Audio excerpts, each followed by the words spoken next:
document? I'm seeing it. Yeah, I can. Okay, Yep. perfect. Okay. So let me find the, okay, perfect. So few things happened over last, I think, month or so.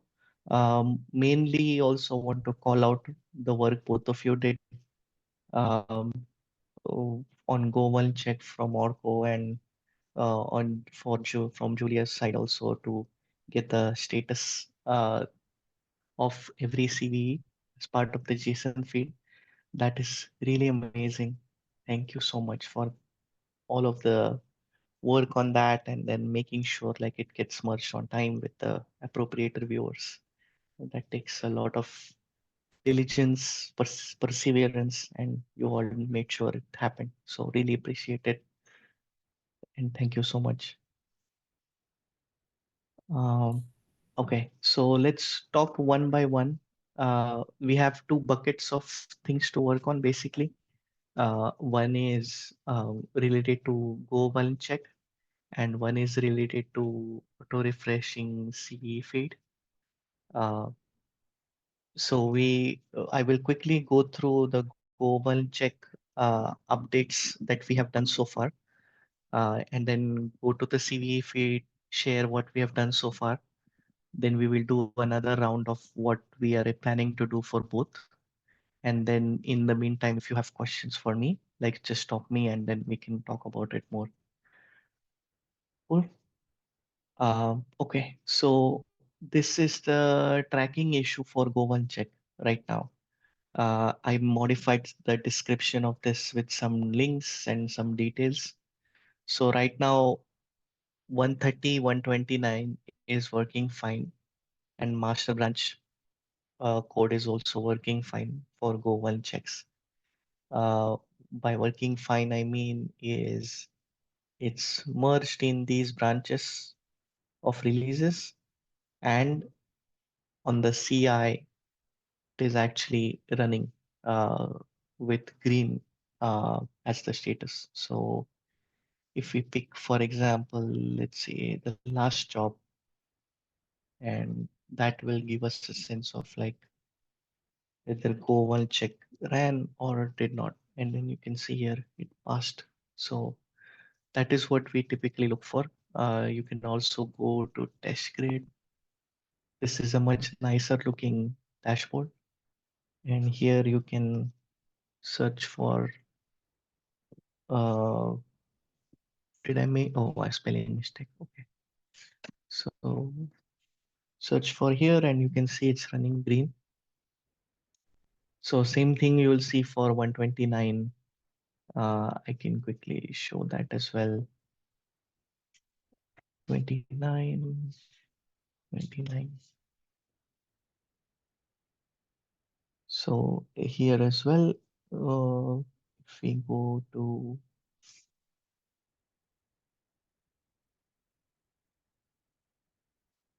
mm, okay, it's at the top. Yeah, so this one. So it's working fine. 905 PDT means it's actually running right now. So that's a nice first time I have seen this actually. And this is the one I actually fixed last week. So here you can see it's failing for 128. And if we go to the link here, and I'm sharing this more also like in the sense like how did I debug this? So it's helpful for future as well. So this was strange, right? Like same code works on two release branches, works on master branch, and I was not sure what was going on. So Yeah. I then basically went back to, uh, let me think. Yeah, I think I went back to this one and then oh, sorry, not this is the wrong link. So I went back to, yeah, okay. So this is the release branch code. And if I change this to the current default, yeah, so I found out like, okay, the code is fairly identical, the version is different, but apart from that, it should work fine between release and this one. So I tried to see if there is a difference there, but I felt like then the release branch with 130, 129 should have failed as well. Because 128 also has the same vulnerable, same go one check version. I then moved it Yeah. to 112. It still didn't make sense. Then I realized I'm getting an error. So if you see here, um, the error is on invalid reference master. So what it is basically saying is it can't find this value somehow, and as a result of that, it's setting it to master, and somehow that is not it's not able to do that correctly when it runs git work tree, because I think it's not able to check a work create a work tree with master branch on a release branch. So that was what I was thinking, might be the reason. So what I tried to see is understand where this variable was used. Mhm. So I searched here. I saw, okay, it's used here. And then I looked at the this one. This one seems similar to the one we are using. And then this was the make file uh, kube verify git branch being set here. So this one also was interesting. So I looked at each of them. I started with this. So went here and then basically tried to see git blame. Are you both familiar with git blame? Yes. Yep. I'm not actually. Yep. Okay. So git blame is basically allows us to understand what commit actually modified a particular code, and then that allows us to understand if that change had happened before our changes were basically fixed or not. So in the sense like, was the code modified when release branch 129 and 130 were in master and weren't release branches, versus whether it was modified after, which is causing the difference between 128 and 129. So in summary, git blame would give us a list of commits that modify a specific line. So in this case, these 4 lines were modified here 8 years ago. So probably not really relevant to us. So I was looking for, does that make sense before I continue? Yeah, yeah, it does. Thank you. Okay, cool. So I looked at this. I was like, okay, that seems odd. Uh, After that, I looked at this. This was also so sometimes it defaults to some commit, but most of the times it's the commit of master branch. So I went back to history. Everything was 2 years, 5 years, 6 years ago. So I felt like, okay, this is probably not the issue. So I went back to search results, and I think I went to this one. Let me see. I'm also trying to remember. So might have to go through different things. So let's see. This is last month, so this is probably somewhat closer to things that we have been working on. And let's do a git blame here and see if we get anything useful. Okay, so I did a git blame here, and this is now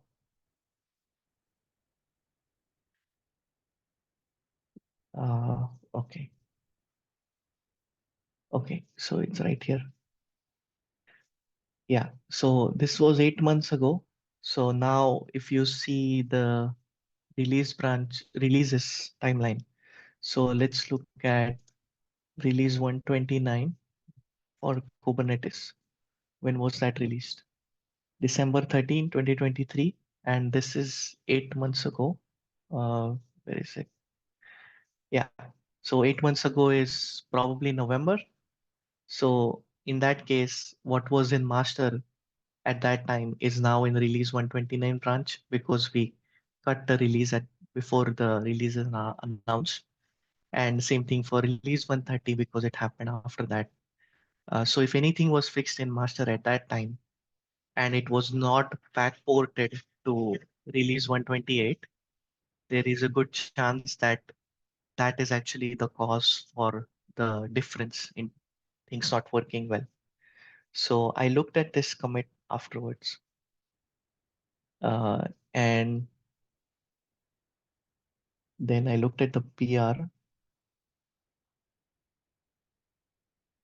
and there you go. You could see it's talking about our shell script, and it's saying that environment variable is set in job config for this shell script.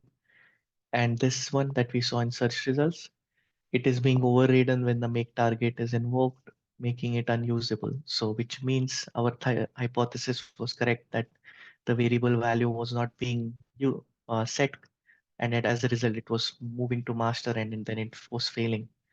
So what it does now in the PR is now the environment variable is only set when it is undefined, maintaining compatibility with already existing jobs. So that seems really promising. And then if you see, uh, this is what it's basically doing. It checks if this is undefined, if it's, and then I think only then it will set it, something like that. And then otherwise it will keep using the one that it has. So now another thing that came to my mind was why did we not figure this out earlier, right? Because we got the almost similar error, Arco, if you remember, when we were merging the backports. Uh, Yes, and yes. if we, so let's go back to that. Yeah, like when I saw your PR, I kind of realized that okay, it's like not just for pre-submits, it's running for periodics also. And when it is Yeah, running for periodics, that's the queue verify get branches unset. yes, exactly. So let's go back here. And I Mhm. think we have that PR base ref if condition somewhere, right? Is it here or somewhere Yeah, else? Uh, hmm. I think It's it in only in the comes. backports. It, Okay, let's try that. So 128 is failing, right? So let's go there. And yeah, that this one. yes, this So one, yes, this one actually helped, will let the job pass in the PR, yes, yes, yes. uh, right? And if we go back to the PR branches, basically somebody I think said here that, let me see. Okay, I guess we were talking about it on Slack, but Okay. essentially this full base ref uh, Mhm. is actually the commit hash for git, uh, commit hash for the commit in of the PR. So if we go to view details and verify, this is where it will pass or fail. And in this case, because we picked the commit hash from pull base ref, if that variable is Mhm. not found, it worked fine. So in Yeah, this case, it passed successfully. But the moment we merged it, it basically stopped working because the other fix wasn't there. That the one that we just talked about. So right, all right, in right. all, what that meant was we wanted to backport that to 128, and backport would be basically like doing a git cherry pick on things that we Mm. work on. So let me see, where is that? Okay. So, okay, no, this is yours. So, yeah, last one. So I did a git cherry pick on that commit and added a PR with details, fixing the failing test and a relevant PR that actually fixed it, that actually added the job, the one that we just looked at, and then added a note about like, well, initially when the PR was merged with the uh, shell script, it was not backported to release 128, so we never knew like whether this will fail or not fail until we merged it, and that's why we kind of missed it before. So now, once this was added, I also messed up in my issue description, and I accidentally added a lot of kind labels. So I had to go and remove all of them using remove dash label. Julia, by the way, all of these labels you can also add once you become org member. So this is kind of one of the extra powers you get as an org member versus somebody contributing. Uh, Happy to explain That's or give you nice. a list. Yeah, it definitely helps a lot, I think, with the things you can do as an org member. And Mm-hmm. then you can see here people started doing LGTMs. So LGTM and approve are the two things we need for any PR to merge. And so we got bunch of LGTMs. The original author also did LGTM, which was good. Then Tims, who has been helping us on all of this in the past, also approved it. Uh, this is another suggestion he made, which I did not know. So I knew that this hack script existed and I was thinking of using it. But what I did not know is it makes it easier to spot and prioritize cherry picks. So that was a good thing for me to learn as well. And that's one of the fun parts of being in Kubernetes project. Like you always learn new things you didn't know before. So now next time when I have to cherry pick, I will use this and hopefully that helps. So now one question you might be wondering, or you probably know, is this is LGTM approved. I just said if you both of them are done, then the PR gets merged. Why is this not merged yet? So the interesting thing about this is it's a cherry pick on a release branch, and cherry picks are special kind of PRs, especially when they are being backported. Uh, and those are only allowed to be merged by release managers when they think this is worth fixing or backporting. So they will look at this sometime in the next few days. They will look for LGTMs and approves. So we have done all of that. And then they will see if this makes sense or merits backporting and merging to release branch. In this case, I feel optimistic because then that way the failing test is not failing anymore, and that would be nice for them to cut release patch versions in the future. So essentially, Mhm. that is where we are right now on this one.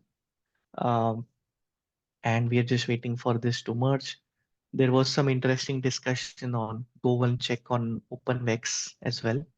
But let's talk about that later.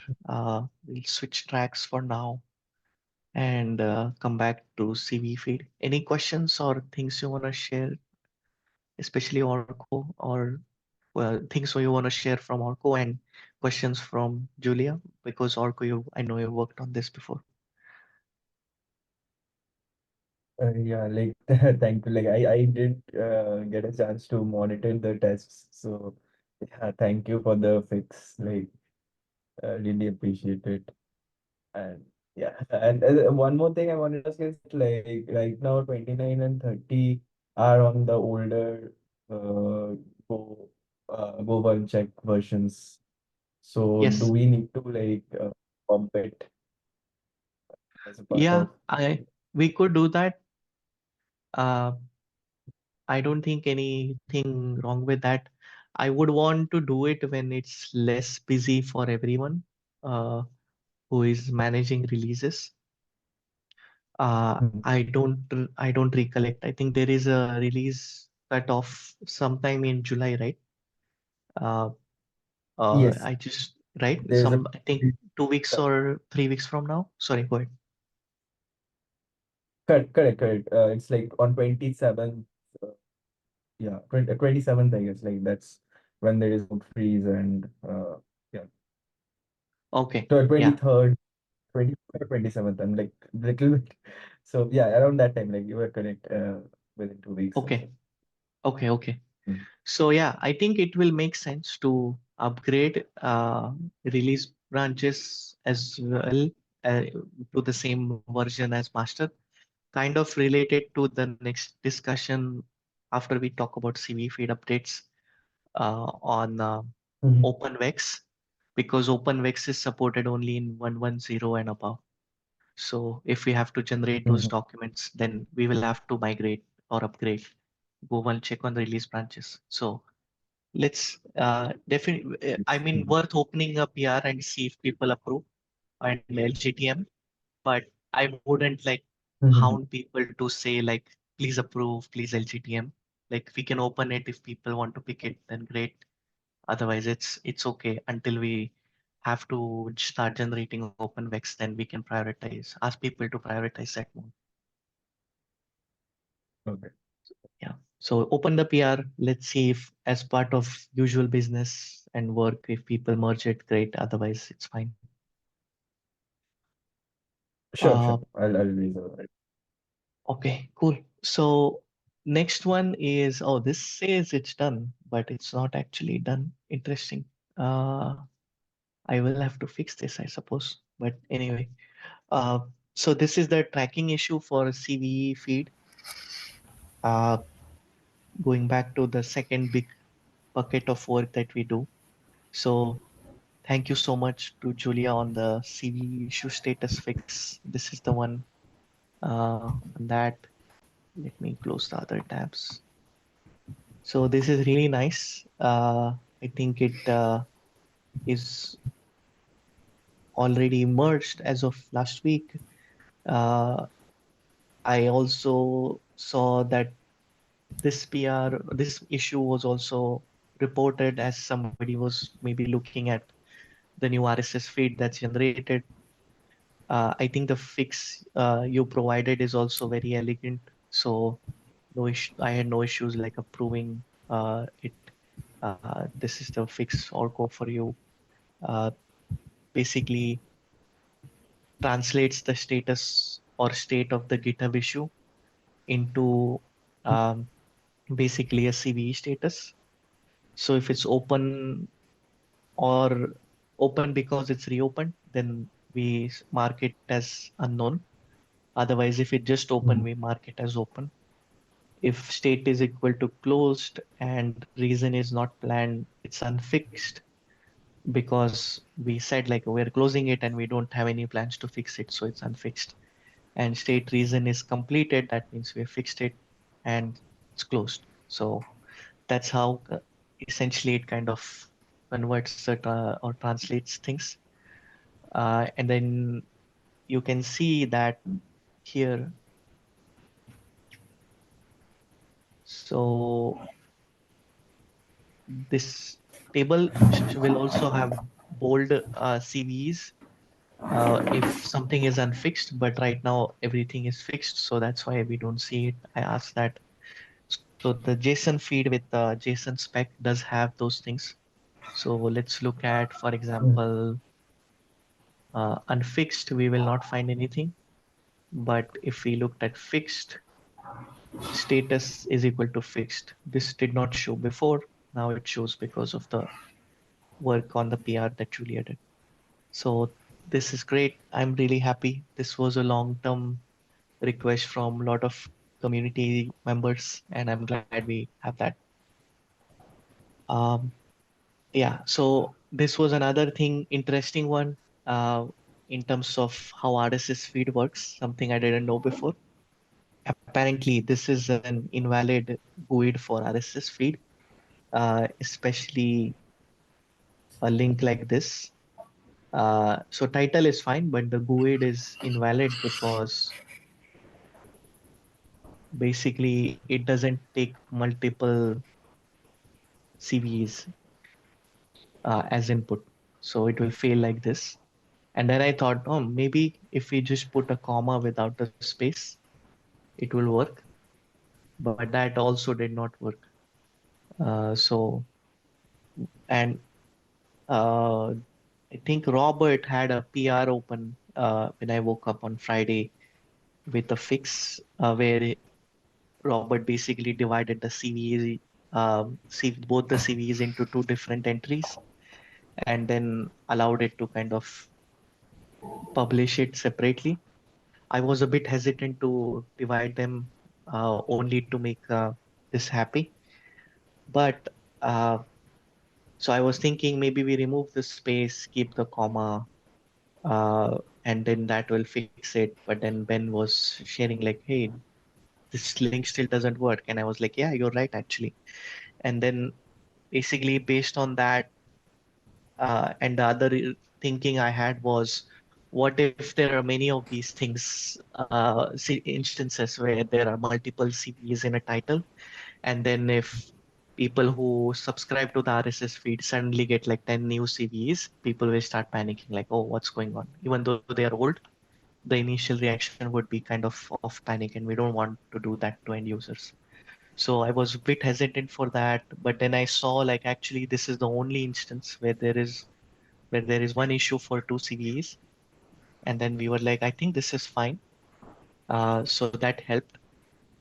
And then we essentially went back, looked at the PR. There was only one or two small suggestions I made. Initially, this was being split on comma space, but in the future, it could have multiple spaces or no spaces. So now it's stripping the space and then splitting.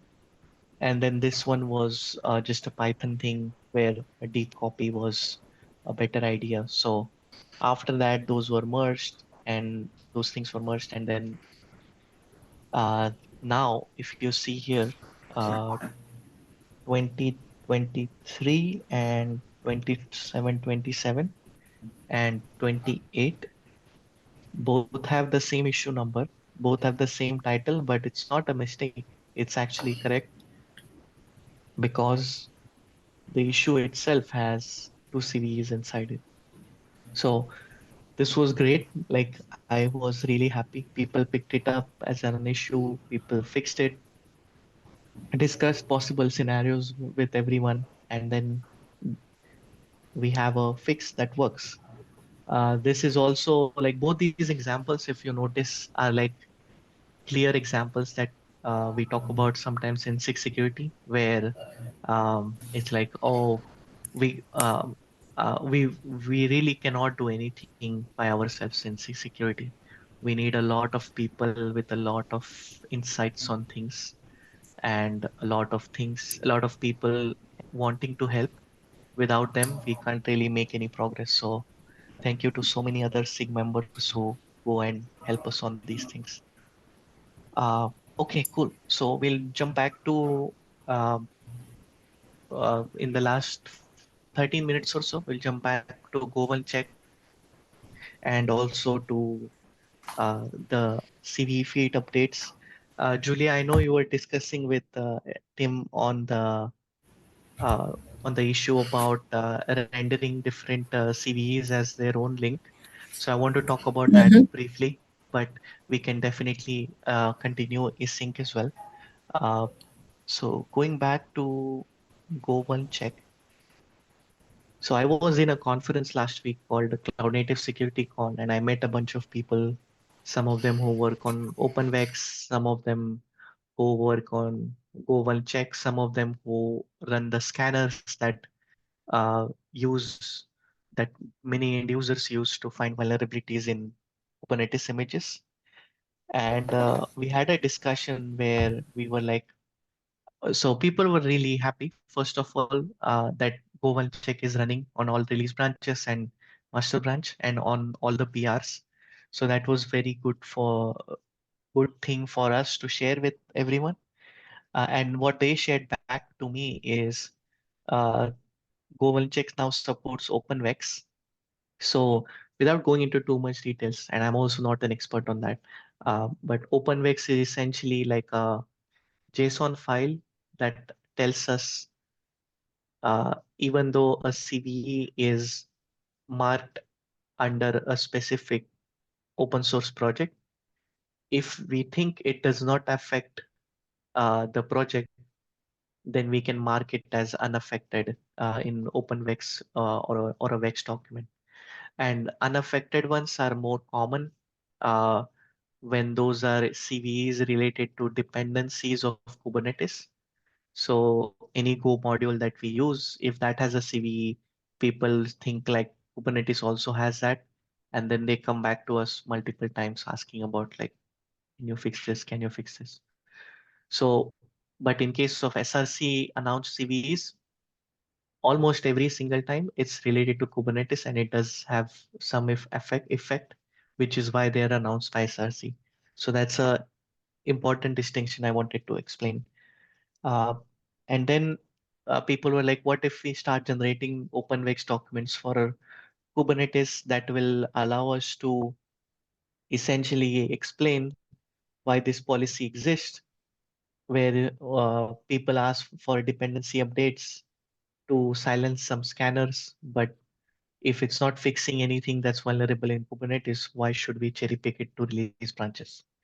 So that actually, there are some examples here where people have requested for that, and then maintainers of Kubernetes have had to kind of go and talk to them and share with them this is not really relevant. So I opened this up, uh, shared with a few folks.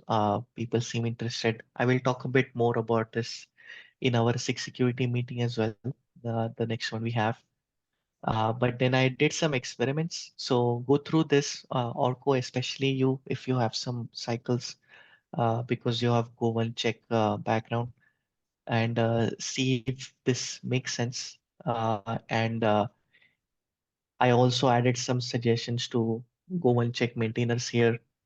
I think their suggestions are they came back with a reply to my suggestions, which I think is fair from their side.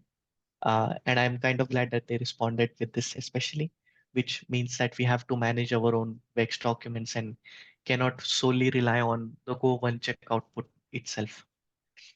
So go through this when you have some time and the experiments. I added links to some of the documents I generated as output. Uh, what I would like to, uh, and Julia, welcome if you also have cycles to look at this, ask questions on tooling. Let's start a discussion, even for you, Orko, on this particular topic. And what I would like to see is like some thoughts on whether we should create a Vex document, push it in SIG security repo, maintain it there, make modifications as PRs there, or should we put it in a bucket like we do for CV feed and then use GS utils, which is kind of not a good user experience for us to modify the OpenWix document when things are unaffected, even though Govan check thinks they're affected. And then let's discuss those options. Also see if you can replicate my results here, because this worked on my laptop in this particular way. If you get different results, that would be interesting to know as well. So uh, see if you can replicate this and let's discuss like possible options, which one would make sense, etc. And if you have other thoughts, add them here, or we can talk more on Slack. Okay, any uh, big questions or anything I completely missed to explain in this so far?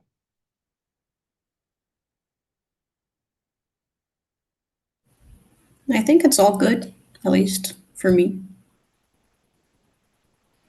All right. I have one So small question. yeah, go ahead.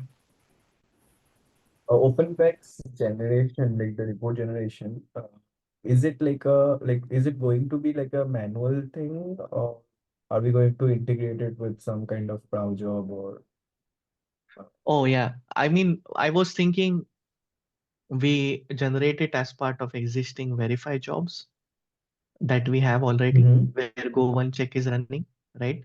So we will basically run a command like something like this, right? And it will Format? generate a file. Yeah, and it will generate a file. This file, I am thinking at least for now, uh, maybe we create four different files, one for master and three for the stable releases. And then those Okay. get essentially opened as a PR, auto PR into SIG security. Mm. And then we can, as SIG security tooling maintainers, kind of manage those PRs, update our own, like create our own PRs on top of them if needed, etc. So that's kind of how I was thinking. Oh, yeah, that's nice. Yeah.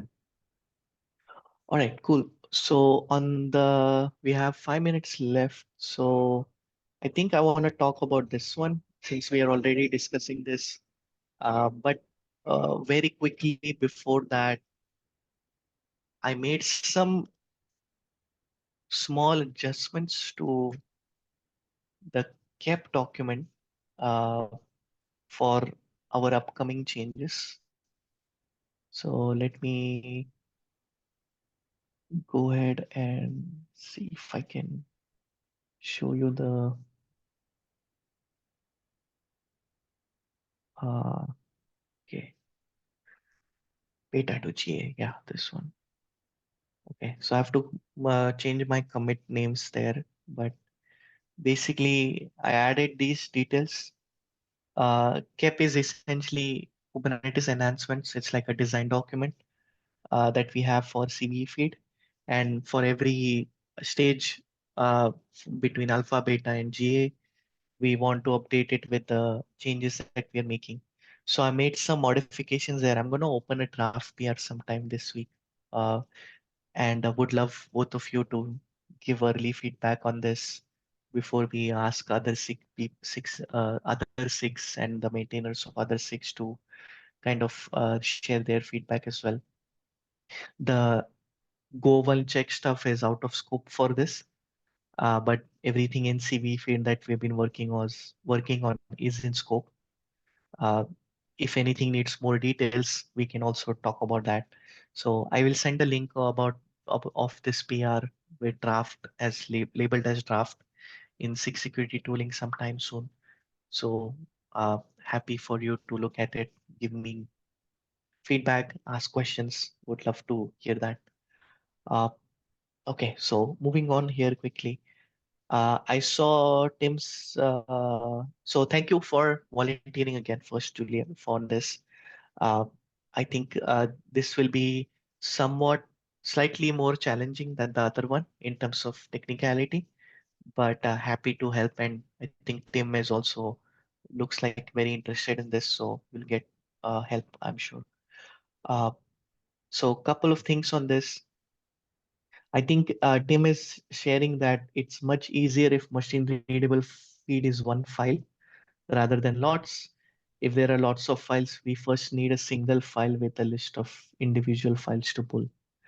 So I think the second one is what seems realistic right now. And how I'm thinking about it is if you see the document page with an example here, it's an example for a books review. And in that, uh, if you see, it also has a single file with links to every review. Um, so we could do something like that is what I was thinking. So let me see.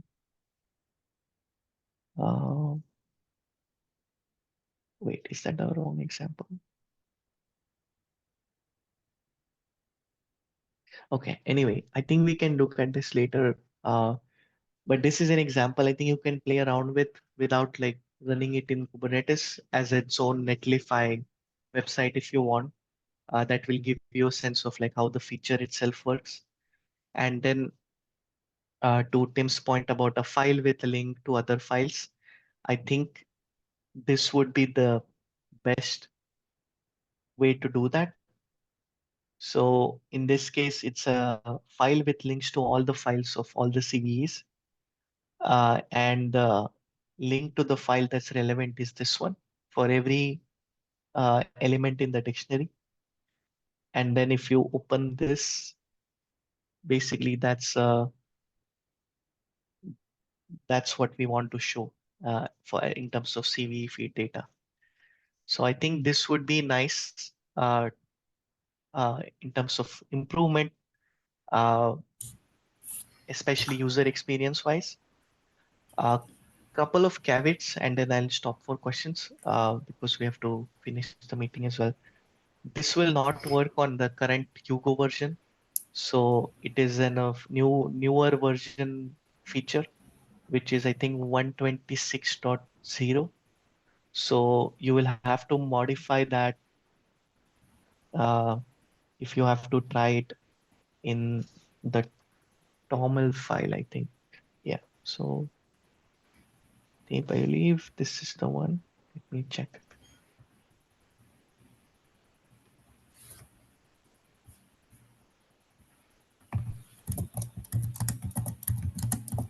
No, okay. I think netlify.toml then.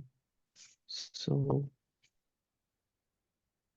if we go here, yeah. So this is the Yugo version, but it will only work with 126.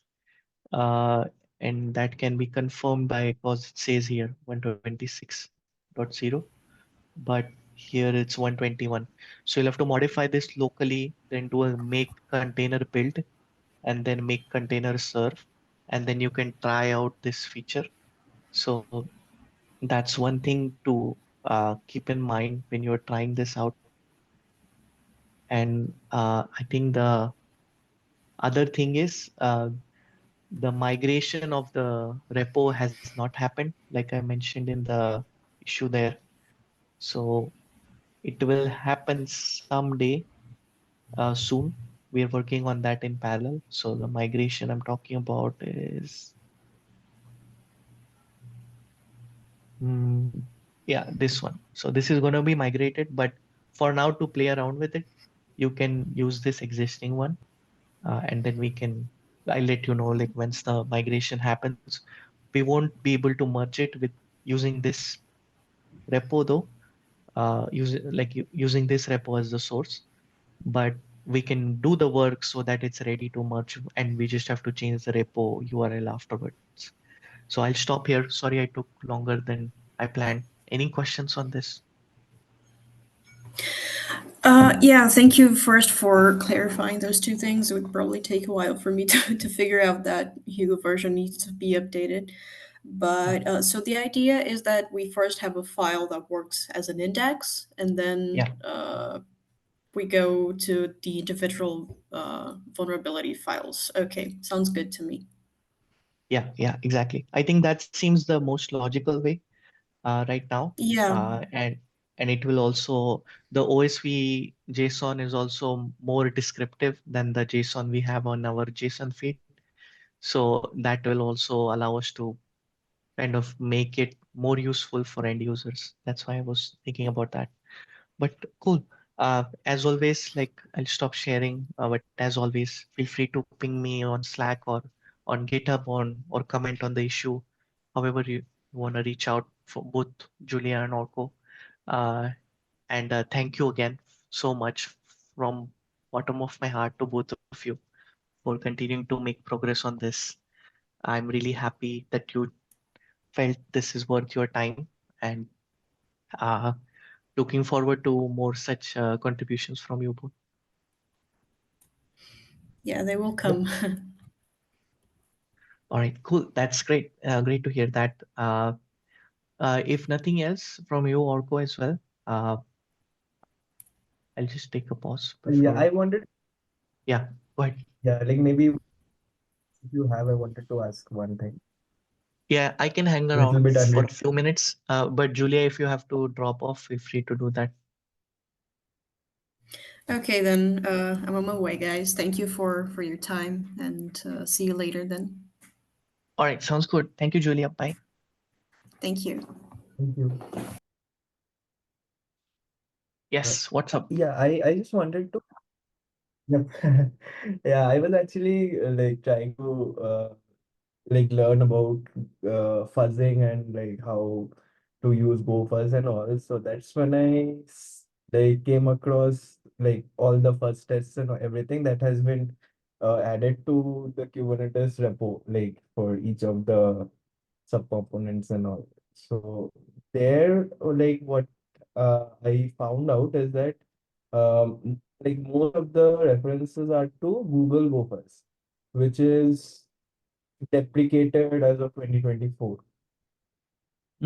Okay. So, like, is that something like coming under the SIG security purview? Like, is that something that we can work on? So, because like right now, Go, I guess, one from 1.18, like there is native Go first support, like native library support of Go first Mm, mm-hmm. in Go.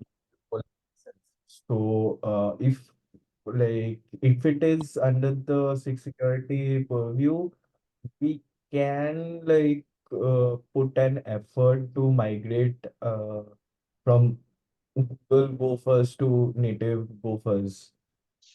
Oh, I see If what you mean. if Yeah. it So, is I think that's a good point. I did not think about this, and I'm just Googling as you're talking about this a bit more as well.